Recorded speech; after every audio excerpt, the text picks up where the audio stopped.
Welcome, listeners, to www.ironradio.org, the website and podcast for all things strength sports and sports nutrition. Thanks for listening. Good morning, everybody. We are on another episode of Iron Radio. This is like, 700 million episodes. Yeah, right. Lost track. This is Phil. I am a powerlifter, strength coach, Highland Games athlete, youth sport coach, and I make lots of things for people in the fitness industry and other industries. So, yeah, somebody's got to have the cool stuff coming out, right? Swag, wear it, all the swag. So, right. And I am Lonnie Lowry. I've been a professor for about 25 years, an industry and academic consultant, former competitive bodybuilder. You guys know the score. And toward that end, we've got some science coming at you. Also a listener message really through YouTube. Just a reminder to everybody, we do back up on YouTube. It's the Iron Radio Network. Just Google it. You'll find it.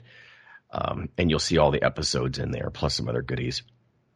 In any case, Gabby Fairbanks sent something, and I just printed this off from YouTube.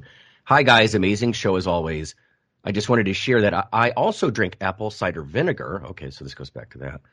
In the mornings on an empty stomach. I put about 6 ounces of water with 1 to 2 tablespoons of the vinegar in there and a pinch of cayenne pepper, and then pepper and ground turmeric. Well, that's spicy, Gabby. Mm-hmm. Then I drink my black coffee about 30 minutes later, and then I'm ready to go to the gym. I feel that when I do this, it awakens me and I'm ready for the day. Also, for all the good benefits all this put together has. I think she's probably referring to like the black pepper helps you absorb the turmeric, the curcumin and all that kind of stuff. Anyway, yay, thanks for all the great tips. It's always good to get tips from you all. So lots of yays in there from her. Yay. She's jumping up and down and clapping. So. Right. Yeah. So, I don't know if I could actually do that, Gabby. Vinegar and black pepper and cayenne in the morning, you're hardcore. I can see, there's some, you can read into this in a lot of ways, a little bit of thermogenic stuff and some anti-inflammatory and all that kind of stuff. But, back to that apple cider vinegar thing. I was surprised. Like, I went into that like, I doubt it, because it was sold by a lot of people making exaggerated claims for weight loss and stuff. But it looks like the acetic acid in there, it's just the vinegar itself seems to be beneficial in a lot of ways with blood sugar control, maybe with weight loss. I think we talked about it before, but if it does kind of upset your stomach a little, well, then you're not hungry and then you're not eating. That might be the mechanism. But I also think about part of the way that your large intestines work is basically the bacteria in there secreting postbiotics.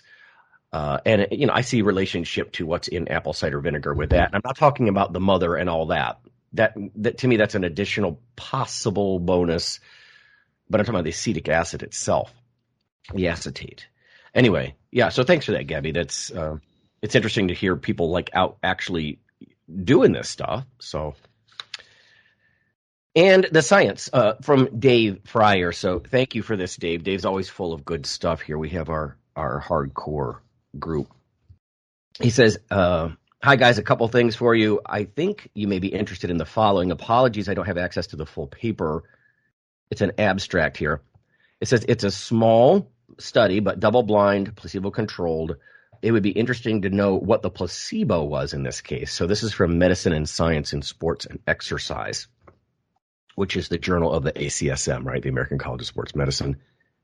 It says, let's see, in the purpose, double-blind, placebo-controlled study aimed to determine if tendinous tissue adaptations and size and mechanical properties were improved after 15 weeks of resistance training augmented with collagen peptides versus placebo.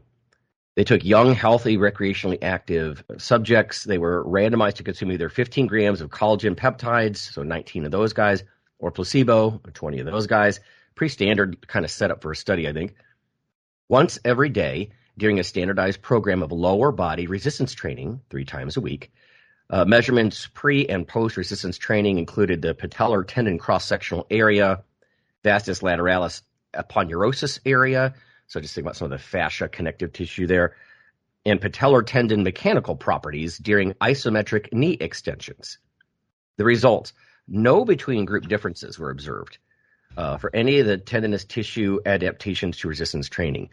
So that's a little contrary to what you hear. You hear quite a bit of positive stuff about the collagen. This is saying in young men, didn't help. There were within group differences in vastus lateralis, connective tissue area, et cetera. Their conclusion was that collagen peptide did not enhance resistance training-induced tendon tissue remodeling, either in size or mechanical properties compared to placebo in this population of healthy young men. So I don't know. I kind of focus on collagen. I think like joint support, if anything. I know, was it Keith Barr? There's definitely been some work with vitamin C, and you got to give a good whopping dose of collagen. I mean, I usually put like 5 grams in my coffee, but that's not the 15 that you see a lot of times in studies. And I'm not going to ruin my coffee either. I don't want collagen sludge. Gross. It cools down and turns into Jello. Jello coffee. Yeah, no doubt. No doubt. I mean, what is gelatin but cooked collagen,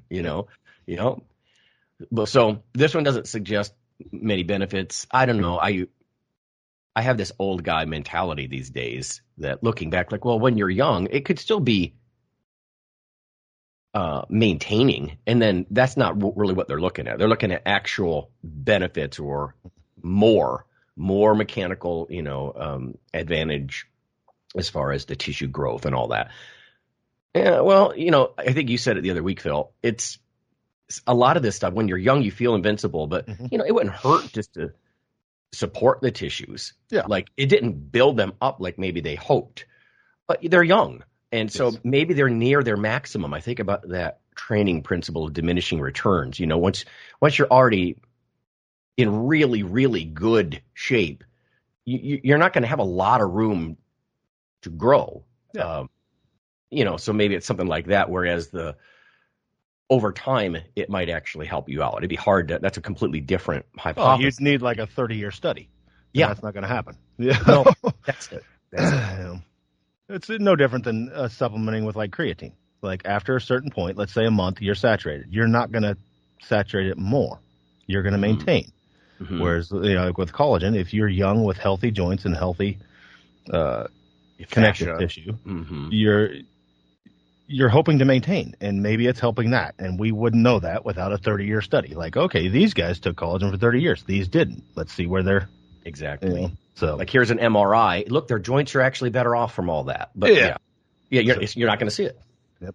So anyway, thank you for that, Dave. It's a good point, and I know he's older than we are, and so I once heard, and I don't know what the official position is. I'd have to go pull it up. The National Strength and Conditioning Association, the NSCA, they have said that, I'm sure I've read this, that heavy resistance training does not basically beat up your joints or cause osteoarthritis or any of that kind of stuff. But man, every lifter I know, power lifter or bodybuilder, by the time you're in your late 40s, you're beat up more than someone who's like a tennis player. I mean, you just are. It takes a toll. So I'm kind of a fan in some ways for collagen, and I know Mike's looked into this and we've talked about it before on the show. For me, it's joint support. Anything you can get out of that. Like I said, acutely, you take it with some vitamin C and then you go to the gym. It's probably not a bad idea. It's sold for all kinds of things, though, including I don't like when they put it in protein bars. We do a little lab in the classroom. And if you look in the first 1 or 2 ingredients, I just saw this at Sam's Club. Yeah. Number 1 ingredient, collagen. Yes. Now, to me, this is like nitrogen spiking. They're trying to get that protein dose in grams, that number looking good. Oh, look, 20 grams of protein. But people need to realize when you look at the protein quality scores, like the DIAS, the DIAAS, it ranks it rock bottom, just suck. It's missing amino acids. It's not going to support muscle growth. And these bars, in fact, were called built bars. That's just their name. But that suggests, I'm going to have that 20 gram of protein bar and get built. Yeah. Well, based on the research I've seen, and this research even suggests no, but you might have a chance at building a little bit of collagen, cartilage, something like that. But I don't think anybody's getting jacked eating collagen and, hooves and horns, basically. That's my problem with collagen of late, is we always used to say that. And then in the last 5 years, collagen has been, they found a way to market it. Yes. And now the price has gone through the roof. And literally it's gelatin. Like you can go buy a box of unflavored gelatin to make Jello at home, and you have collagen. And it was a waste ingredient that people used to use to spike protein. Right on. Mainly bars. Yep. And they've just become a big marketing has gotten behind it. So now people are buying tubs of gelatin as protein for high dollar, and they're using it for that. They think they're using it for muscle building purposes when that's just not what it is. It's not whey. Right. No, exactly.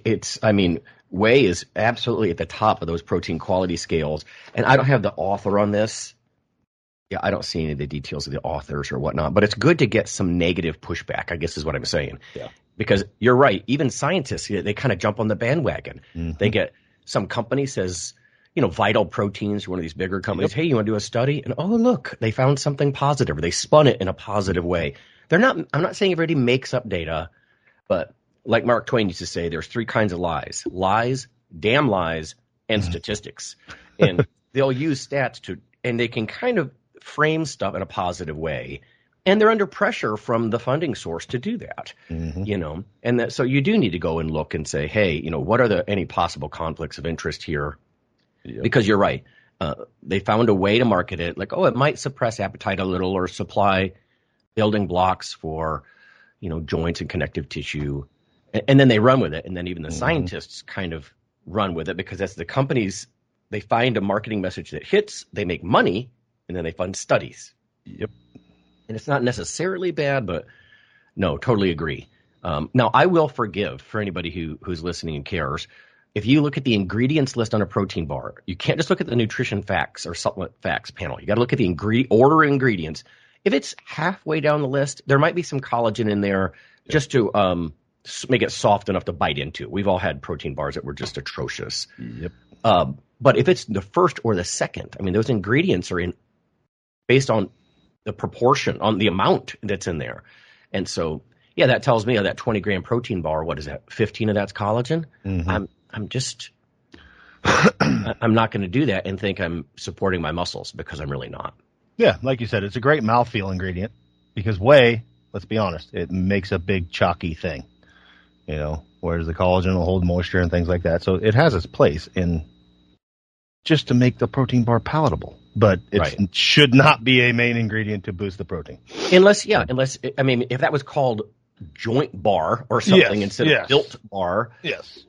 So, it depends on the claim. I get it. That's just the name, I think, of the company. It's the first time I ever saw those, and I just looked at the back. That's one of the things I just tend to do because I look for these bars so then we can go talk about it in the classroom. We do a taste test. We look. We're like, oh, yeah, like the first couple of ingredients are really low quality, or they'll throw in one very common amino acid or something to get because that's how they figure out the protein dose is with the nitrogen content, right? Because that's where the nitrogen is. There's no nitrogen in carbs and fats.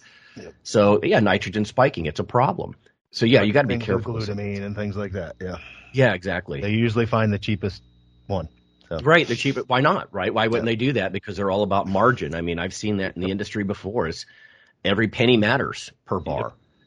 So, in fact, when it comes to commodity stuff, I've seen that with like soy. I don't have a problem with soy and dairy mix proteins because on these bars, it'll say like in parentheses, protein blend.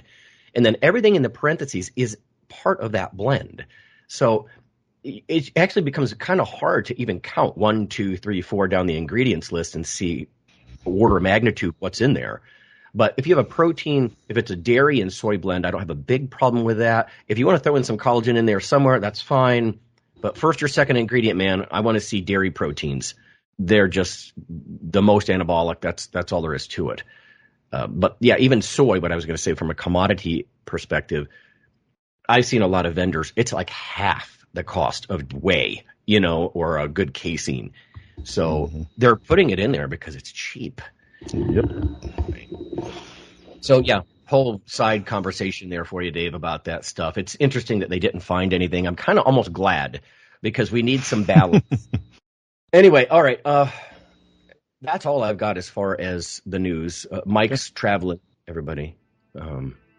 So let's go to break, and then we'll come back, and we're going to talk about core, right? Training your core. Yep, that is the topic today. So.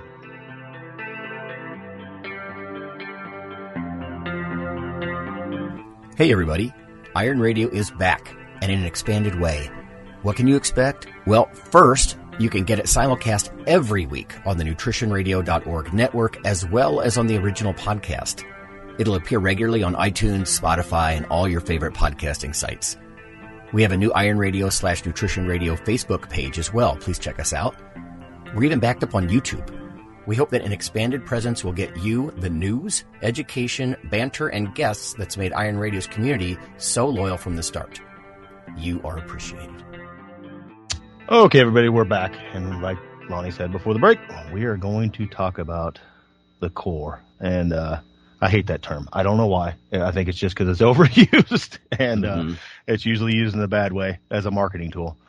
You know, core training. But basically what we're going to talk about is the musculature from your nipples to your hips, front and back. And oddly enough, people forget about the ones behind you, but that's usual in all training. It's just like the bench press does. You know, people overtrain the things they can look at in the mirror and forget about the things behind them. But two things on it that I've seen and just have a disdain for is I think most people, even most athletic trainers, they just ignore the job of that musculature. From the rib cage down to your hips, where your spine connects to your hips. And that is that it basically it's not to create motion. It's to halt unwanted motion from a very unstable joint, a joint that's not supposed to be in flexion and extension under load. Not that your lumbar is not supposed to move, but under load, it's not a safe thing. And the job, like, you have no skeletal structure. If you just look at the body, so you have a movable joint and there's no skeletal structure. Once you have your rib cage, okay, that stops you from bending there in ways. But you know, your abdominal muscles, your obliques, your spinal erectors and things like that are what keeps that stable. But what we see in much of the training is people training that area of the body in massive flexion and extension. And then also the main way they train it is unlike any other muscle group. Like if you want to get bigger, stronger biceps, what do? You progressively overload that musculature with more load, and then reps slowly go up. But the abdominal muscles, what we see people do is like, I did 1,000 sit-ups. Okay, at what point does that matter? That's like running a marathon to get huge fucking legs. It's not going to happen.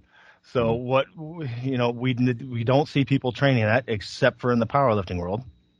And maybe, you know, strength sports world. Let's go there. With progressive overload, making those muscles stronger like any other muscle is going to require added resistance over time.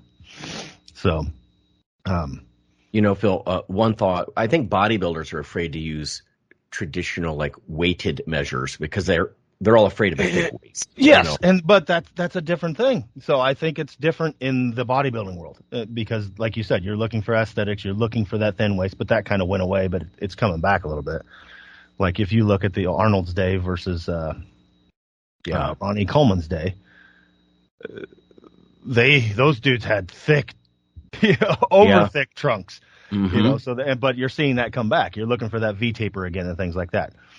I think we have to look at the aesthetic strength sports world in a totally different place than the athletic strength sports world. Yeah. People that are going to be resisting load. Like your job in a bodybuilding competition is you're not resisting load at all. You're putting on a show. Right. And yet, you know what? Interestingly, to your point, when you are actually on stage, you're not in extreme flexion there either. You're kind of you're tightening it down in a stationary way. Yeah. But I mean, they don't, like, their whole thing is a show. And that's what we've seen bodybuilders. I've seen powerlifters that after the fact, after their career's done, or they'll do a bodybuilding show. And they have like there is no taper from shoulders to hips. Which, by the way, I think can look good. I mean, look at Tom Platz was like that. I thought he looked great, and not just his legs. He looked great. Yeah. Anyway, yeah. But in sports worlds, like literally the job is in any contact sport, especially, like it's to keep your spine safe. And how do we do that? We build bigger, stronger muscles. Basically, you're looking to build a trunk that is an immovable object, not a movable one. And that's why I never understood where most of the training for those muscles are done in movement. Mm-hmm. When we should be training them to stop movement. And it's a totally different thing. And it's a trained principle. I mean, it's a trained thing. If you're constantly training those muscles to create movement, when you see force put on them, great amounts of force put on them, and their job is to halt them, they're not hanging in there, you know? So, and like I said, and then the load, like if you've just trained those to do movement for 1,000,000 reps, it's going to be easy for me to add enough resistance to make them fail.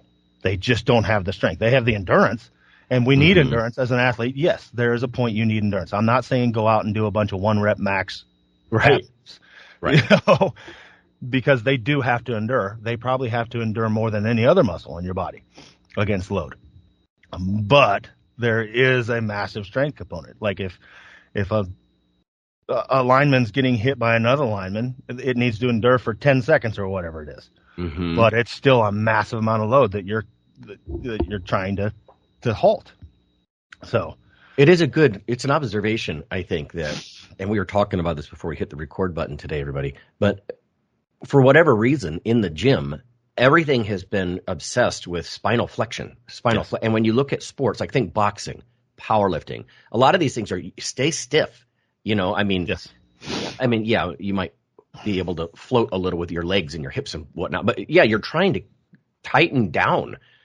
I actually feel fortunate all those years. I loved to squat. I wasn't super good at it, but from bodybuilding perspective, I was fine. But that might have saved me over the years, right? Because yes, I would do my incline sit-ups. I never did more than I do a couple of sets of 30 kind of thing, you know, maybe back in martial arts days, I would do 100 V-sits, but to your point about, people do like 1,000 reps and toward what end? Like as far as sport specificity, you don't see a lot of spinal flexion like that. Well, and flexion. And even if your goal is aesthetics, like you would not see a bodybuilder take a 5-pound dumbbell and do 1,000 reps to get bigger, more defined arms. Mm-hmm. If you want bigger, if you want your abs to grow larger, to then be more visible, you need to add load and make them grow. Like they're not going to grow from the 1,000,000 reps. You know, these dudes that have chiseled fucking, like it looks like they have corn cobs running down the front of their body. They haven't done a million reps. They've added load in there somewhere. Now that might be in just compound moves. Like you take a big super heavyweight powerlifter and you don't see their abs. You make them lose 50 pounds of flubber. They're fucking rocked. You know, I know. Under that, there's this massive amount of musculature, and that's from in their core, and it's not from doing 1,000 sit-ups. No, I think that's why we used to say power belly. Like power belly means, these guys they might have several inches of fat on top, but they are solid. Yeah, you touch it, it's like, that's like when I went to when I was still 280, 290, and I went and did some boxing training. I was sparring against a professional boxer, and he hit me in the stomach, and he's like, "Holy shit!" He's like, "You're like a tree." He's like, "I can't hurt you there," and it was just from years of that, you know. I think people maybe they don't fully appreciate the anatomy, and I mean, it's not just your rectus abdominis, just not down the front. It's the obliques and the transverse abdominis, and like I used to do stuff. I mean, yes, squatting is helpful, and I guess what I was referring to before is, when you put enough weight on your back, you're not going to pitch right or left, or forward or back. You have to hold the bar straight. I mean, that's kind of what you're saying, that stability.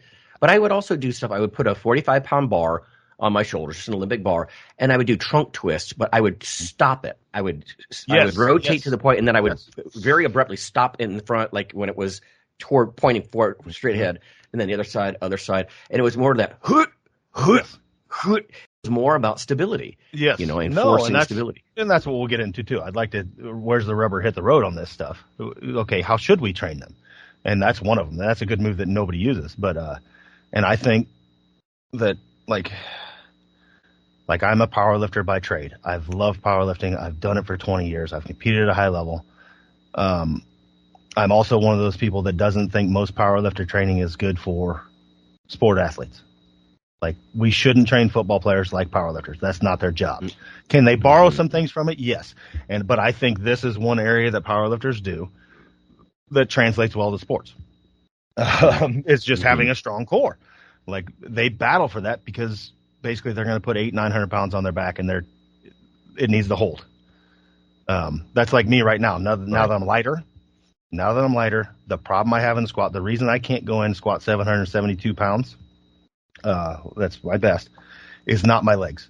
My legs are still, like I was talking to my training partner last week, I went in and squatted 650 or whatever. And what's going to give up is my core. I don't have I'm 50 pounds less thick there. Less meat. Yeah, and my legs are there. Like, I was standing up with it fine. It's if I push harder, my chunk's going to fail. I'm going to bend over like a noodle. Anyways, Phil, that's a good point. That when I used to do higher rep squats, and Rob and I have videos of us squatting 315 for a 20, and I know maybe to a lot of big time powerlifters that's not that big of a deal, but that's really freaking hard. Yeah. But when I would put anything like put 275 for reps or 315 for higher reps, it's always my core that would go eventually. Yes. Like my lower back, I'd start buckling forward. Yep. It was never my legs. And yeah, maybe some people it is. They start to, buckle at the knees and stuff. But no, it's a good point. It's your core that goes. Yeah, and that it gets worn out, and that's the same thing that's going to go, and in my opinion, and cause injury on a sport field. They're going to get wore out, and then you lose position, and you get a back injury. And now I will say, like you said, if for an aesthetic athlete, like one of the moves I think is great is some kind of oblique work, and be it side bends, or even better, in my opinion, like an offset loaded carry, like a suitcase carry or something. Yeah, I like where that. You have load on one side, and now your job is to hold your trunk upright, how it's supposed to be, and you carry that. Basically, you're fighting a load to stay in proper position, and you consistently add load to that. The people I will not have that do that is like my figure competitors and things like that. The ladies that were competing in figure, because you will get wider. You're going to grow your obliques. They'll get blockier. But for an athlete, who gives a shit? Or a performance athlete. No, right, exactly. I mean, what you're talking about there is very specific, like lateral on either side. So visually, that would make you look wider. Yes. The mistake I think I made was I was so afraid of a big waist because I had a 28-inch waist and I wanted to keep it like that, And so I wouldn't do deadlifts either, and I think that was a mistake. Right, I should have done it because that's not quite the same thing as what you're talking about with looking along the sides laterally, and I think a lot of the bodybuilders do make that mistake that I did, which was basically no deadlifts. I would even do low rack pulls, but I wouldn't do stuff off the floor as much as I should have. And looking back, I would have had a much bigger back had I had done that. So I do think even the bodybuilder, they over concern about the thickening the waist sometimes. It kind of depends on the movement, I guess. Yeah, no, for sure. And I think a lot of this also comes down to, and I think it was last week when we were talking about it, what's missing in most, we were talking about it last week because we were talking about what certs to get and things like that and what knowledge to get. It's a lack of basic understanding of anatomy and physics. Yeah. And how it works and what those muscles do. And so, I mean, to make the rubber hit the road, I mean, I think it's a lot of course, for direct core work. And what I do, how I train people is it's always last. And I'll explain why it's last, but it's like at the end of the workout, it's like ab work, do some. And I don't think sit-ups are bad. I think a lot of times they're done wrong. I think people verge more on crunch where they're looking to create movement within the lumbar. Whereas a sit-up, the primary mover is your hip flexors, Mm-hmm. And literally all you're trying to do, the trunk's job is to hold position. Hold the spine in a neutral position as you're at an angle, and you have a lever arm there. From your ass to your shoulders, there's a lever arm. Mm-hmm. And they're fighting to keep position as you go up and down. Yeah. So, yeah, it is. And I just see the sit-up as a great beginner move. Like, if you can't do a sit-up, I'm not going to load you heavier and make your body hold position against them. I think is a good starting position. Phil, that's interesting you say that because, for years, if you remember, 20 years ago, everything was about, well, you don't want to do sit-ups. You want to do just crunches, Yes. just get your shoulder blades off the floor. Yeah. And then I think maybe about 10 years ago, it was before I was done getting on stage, but I'm like, no, I think I like sit-ups, good old-fashioned sit-ups. Yeah. They ask more of you than crunches do. They just ask more. And so if all you do is crunches, you try some actual sit-ups. I mean, insofar as medically you can do this stuff, I think you're going to be surprised. You're like, oh, yeah, I got sore. And I thought I could do I was doing 200 crunches. It's like, yeah, go do some regular sit-ups and see how you feel. It's not the same. Yeah. No, it's the same thing as leg raises. Leg raises, yes, the primary mover, again, is more around the hips. Hip flexors. But if you do a V sit or something, or you're hanging from a bar and hold your legs straight out and just hold it there, your abdominal muscles are having to hold for time. Yeah, that's brutal. That is brutal, by hard. the way. Yeah. And then the place that people ignore, of course, like we talked about before, it's, everybody thinks core, they think abdominals, they think what you can see in the mirror. There's a lot of stuff behind you that holds that in position as well. And now we're talking about basically flip you over. And let's say we put like a glute ham raise developer. If you literally just get on that thing on a GHD and hold yourself straight for time, holy crap. Your whole backside of you lights up. And then what do we do in time? Have somebody put a weight on your back. Hold that for time. Or, like we talked about, the way powerlifters get to it is basically all the moves they do are creating a lever arm across the spine that their abs have to fight against. In a squat, not straight up and down. Like isometric. Yes, especially a traditional now powerlifting squat that is low bar. It creates more bend at the hip, which creates a bigger lever arm, which your abs are fighting against. Deadlifts, good mornings, all those things. Yeah, the prime movers, everybody looks at the prime mover as hamstrings and glutes. Yeah, but if I have, what was that? Like I did a 675-pound good morning. My fucking core was working. Yeah, I'm sure. And that's those spinal erectors and things like that. And you look in a mirror, like you said, a big bodybuilder, if you look at powerlifters, there's a reason they have huge backs. They have these spinal erectors that look like two trees that are just have bark all over them. Christmas trees. Yeah. Yeah. And it's all of that. And that's what I would like to see people do is just more loaded work for time. Be it, just get in a good morning position and hold it. And you'll feel like once you have a little bit of mind muscle connection, you'll feel when your back's okay, man, it's getting ready to give. Yeah. And just do 30-second holds or something. Like all you're doing is trying to get those things to fight against gravity and not let unwanted movement. And I think the reason people go to crunches and stuff is, because you can automatically feel it. If me or you took a 5-pound dumbbell, 10-pound dumbbell, and did a shitload of curls, you'll get a hell of a pump. Yeah. It's the same thing with crunches. It gets those muscles. Basically, it's blood's flushing in, flushing out, flushing in, flushing out. And so I think that's why they get popular. It's not the use of them. It's or the utility of them. It's you get them pumped up. So people think, oh, I'm doing a lot of ab work. Well, yeah, you're flushing a shitload of blood in there. And they're not bad. I'm not saying crunches are bad. They're just kind of lower on the list. Like it's an assistance move as far as ab work goes. Like I always find it like we'll finish squats with a drop set. We're going heavy today and then let's drop to 185, 225, knock out a shitload of reps to get that feel and just to get a bunch of blood flow in there and maybe some growth. You're expanding those muscles, but you're also hopefully creating some recovery. You just tore the shit out of everything with heavy load. Now let's get a bunch of blood in there. type of thing. Well, I think it would almost be dangerous to do, 100 sit-ups and then say, I'm going to go squat. Like you're just going to everything. No, not so put it at the end, like you said. Yeah, like ab work for me has always been an ending thing. It's do a few at the end of every day. Something. Side bends, loaded carries, whatever. Do a little bit at the end of every day. It's one of those moves that I think everybody should do a little bit every day. It doesn't have to be a lot. It could be a set. But like if you're training correctly with big compound moves, like it's working. Like the shit is working every day. But it's just concentrating on that. Like one of the things we have to learn in powerlifting is just bracing, proper bracing.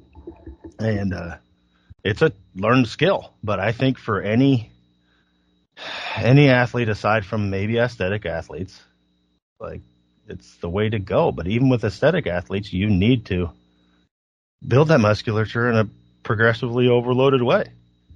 I think, from bodybuilding perspective, a lot of this, it's like calves. It's so genetic. Like some people have thick abs. And I always had thick abs, but I might have had thick abs because I always squatted, like as far as the amount of weight, I would always focus more on the squat than anything else. I sucked at benching.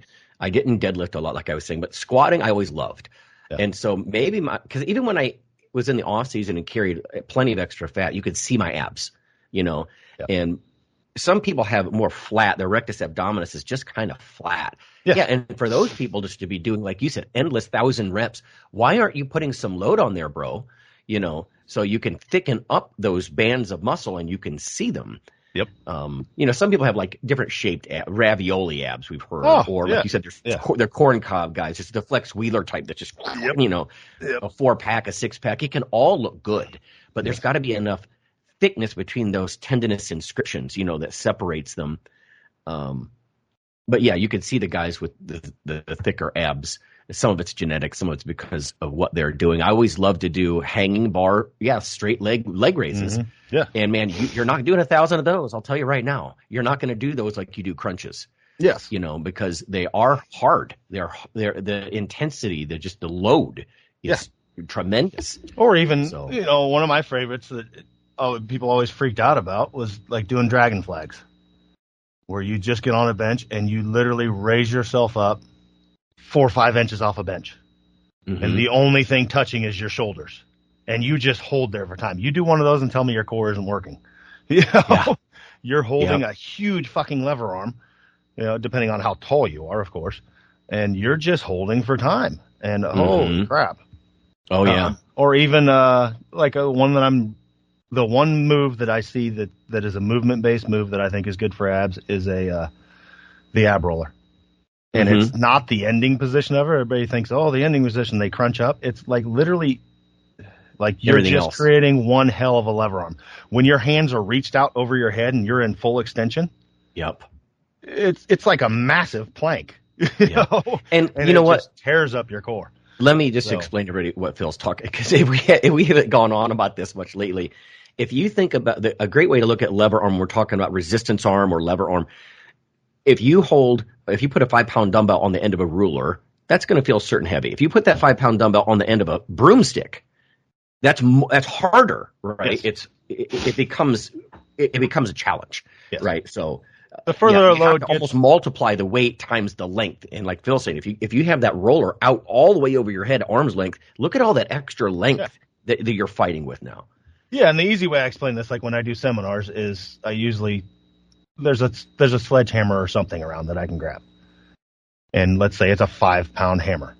I have people pick that up close to the head.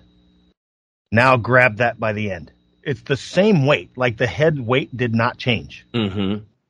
The distance from the center of gravity changed, which multiplied that weight greatly. So, like, you can get a lot of work done with a lighter weight just by creating a longer lever arm. Mm-hmm. Like if I put weights around your knees and had you do a leg raise, and then we moved the weight around your ankles and had you do a leg raise, same weight, drastically harder.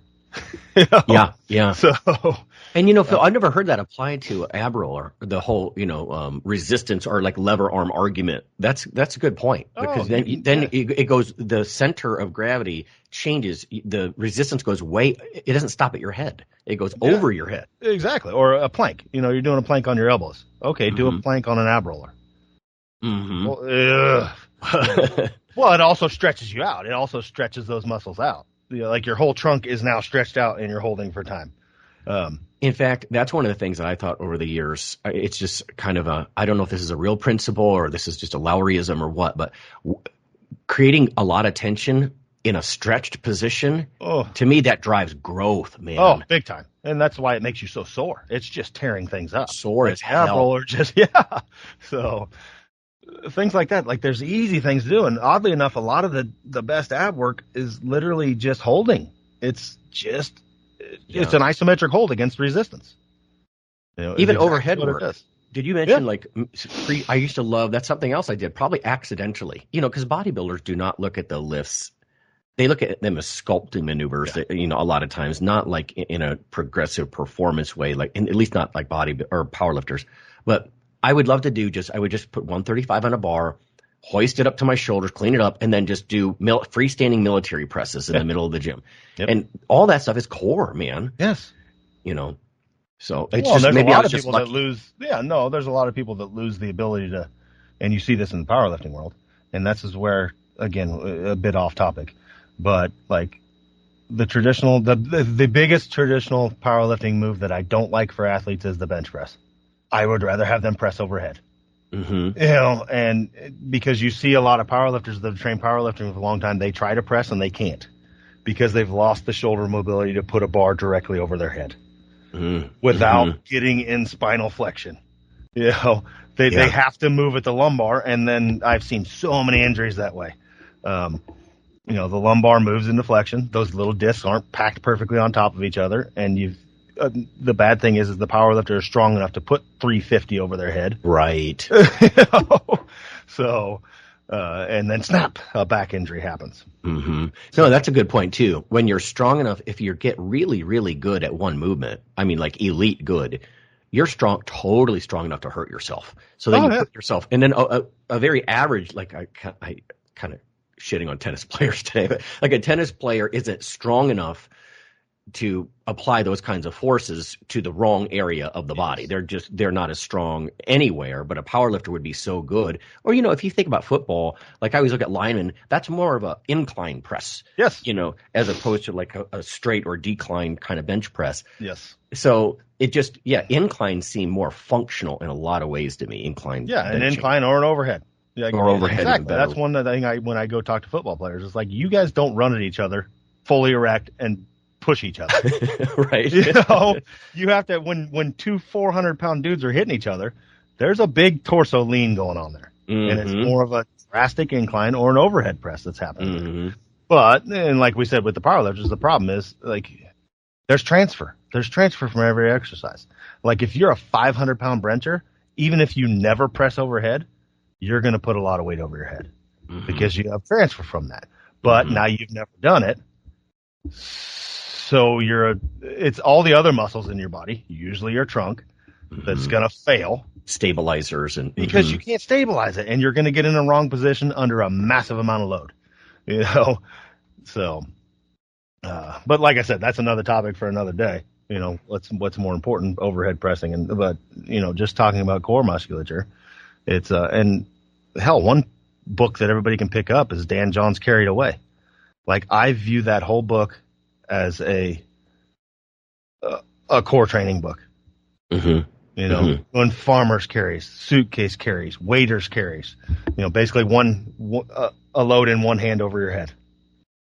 You're creating a shitload of tension that's cross-sectional going across your core, and you're having to hold it.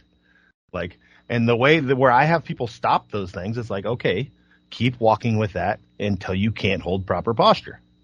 Once you feel posture start to fail, you're done. The set's over. Rest. It's simple stuff. Some of it can be fun, and that's why I like carries, like Dan John's carries. That's a lot more fun than doing a fucking plank for a minute. It's measured. You can set up a 50-foot course or whatever it is and see how many times I can go back and forth. Phil, I think I was in my 30s when I was doing that. I'm like, I started playing around with just carries, started with like, I think they were 120-pound dumbbells. And then I would go whatever I could grip, because my grip has now always been great. And I would just take them out the back of the gym, ask the gym owner, and I walk up and down the length of the back of the gym. And I'm like, those are great. And it's one of those things I wish I would have discovered sooner was carries. It lights up your whole body. Your traps are fired up. Everything's fired. Your grip, basically you're carrying a heavy dumbbell in one hand. It's going to light up that shoulder. It's going to light up your core all the way down. It's going to light up your hips. It's a full body move. It's and everything's working in unison. And that's when your sport athletes need this stuff. Like, the body works as a unified machine. A chain, kind of, yeah. Yeah, it's like when an athlete hits each other and things like that, it's not like your abs aren't working independently of everything else. I think you're hitting on something there, because to me, the biggest observation here that you're making is when you look at the way people do quote unquote core stuff, it's always extreme spinal flexion, with abdominal curling forward kinds of things. And when you look in sport, you don't see it, at least a lot of sports. No. In fact, if anybody can think of one, any listener, tell me, here's a sport where you really have to do lots of this spinal, curling forward. I'm sure that you could find some examples, but by and large, no. To your point, why are we isolating the abs? And I think that's kind of what my point here is, I guess, that when you make this observation, I think so many times we take this bodybuilder-esque approach in the gym. It's body part by body part. Not in a chain. It's an isolation movement. And I mean, imagine all the kinds of isolation movements if you did no compound work at all. The best bodybuilders don't just do a bunch of isolation, concentration curls and crunches and triceps kickbacks. Are you kidding? Yeah. No, they do compound work. Look at guys like Mike Francois. They were beasts, and they would train with powerlifters for a reason, Yep. But anyway. And then they isolate after. That's like anything else.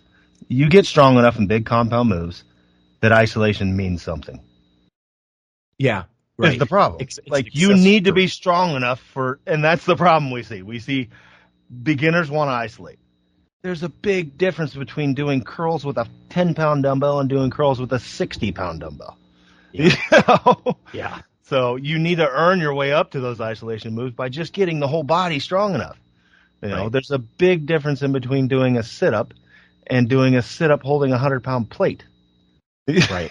Yeah. It'd be like chins. You can do chins. Yeah. You can do chins with a weight wrapped around your waist, and just multiply that up. Yeah, or like with heavy dumbbells. That's a good point. A lot of people, they never really graduate above maybe 30-pound dumbbells, 30, 35, something like that. But if you spend a bunch of time doing something like heavy bent rows out in the middle of the gym, your bicep, your arms are going to get stronger too, or your triceps from all the benching.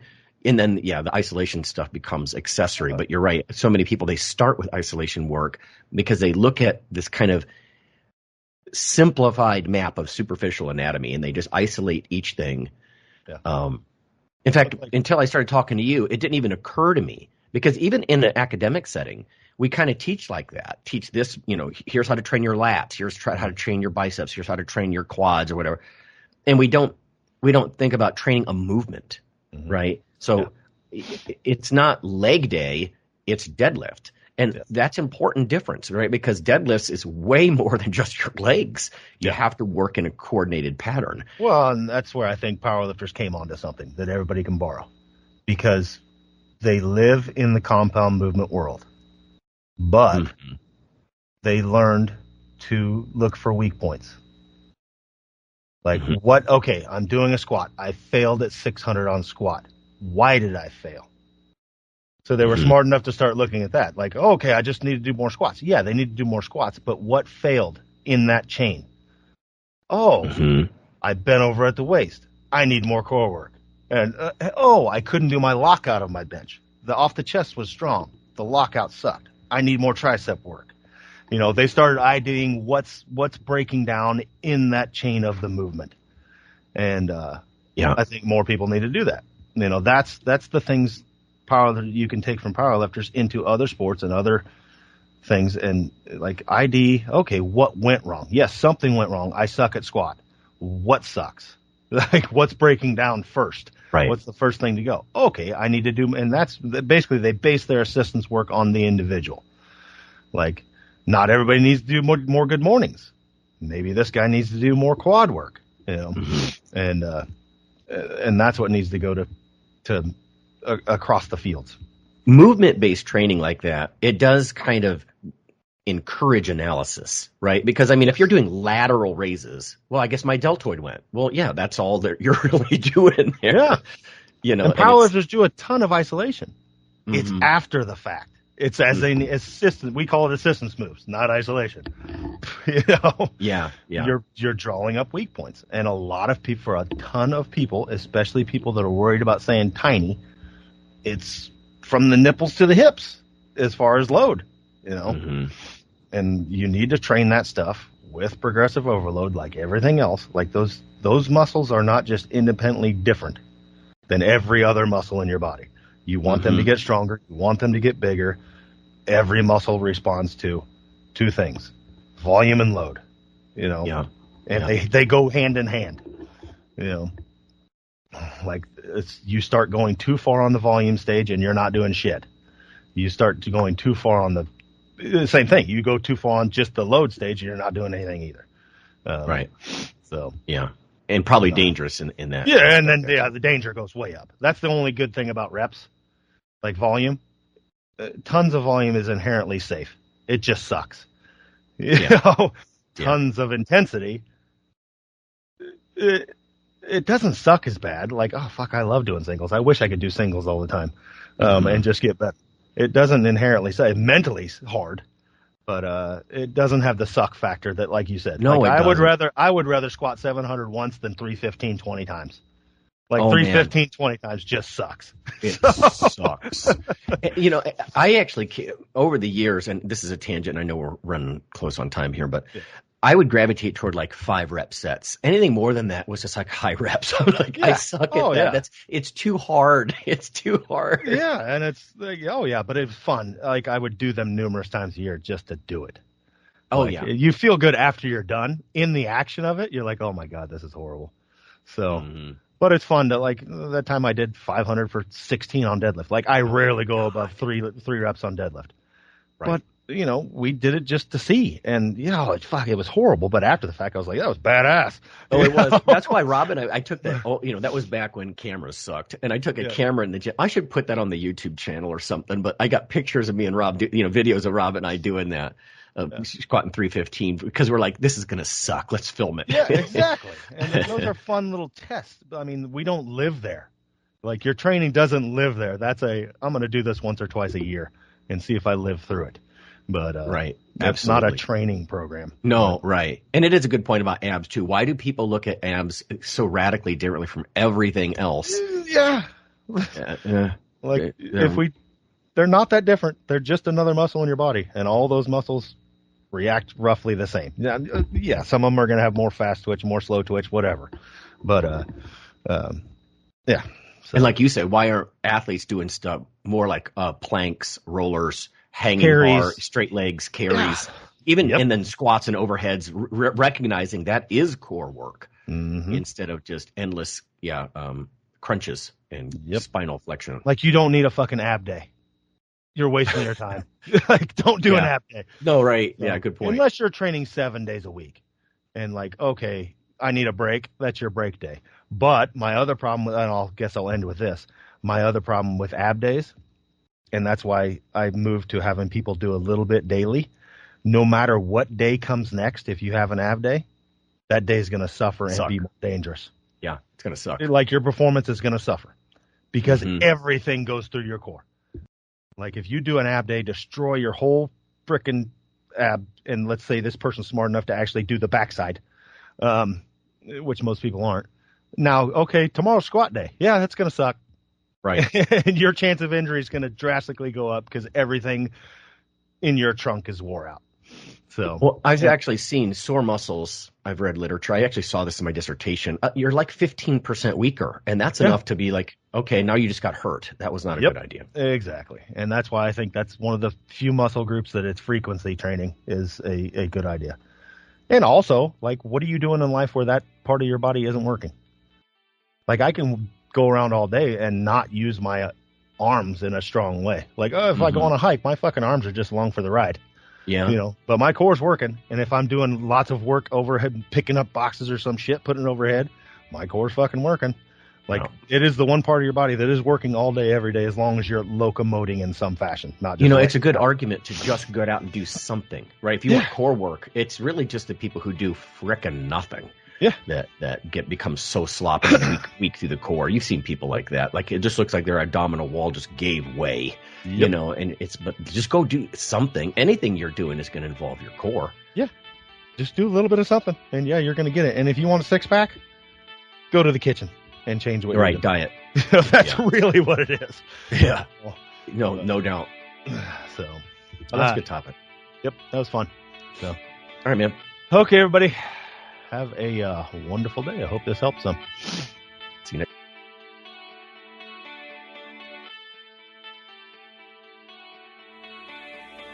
Iron Radio is accepting donations. If you like what we do, the professors, the scientists, the bodybuilding show promoters, the athletes themselves in powerlifting and bodybuilding, please consider making a donation or maybe buying something from the ironradio.org store. We also are accepting supporting members. So for $4 a month, which is frankly less than the bank sneaks out of your account in fees, you can step up and support a form of sort of public radio for the bodybuilding and powerlifting and strength community. The Iron Radio podcast and all of the audio on ironradio.org is for informational purposes only. If you're interested in starting a diet or exercise program, it's important to check with your physician. Also seek the help of registered dietitians, athletic trainers, and qualified exercise physiologists in order to make the progress that you need.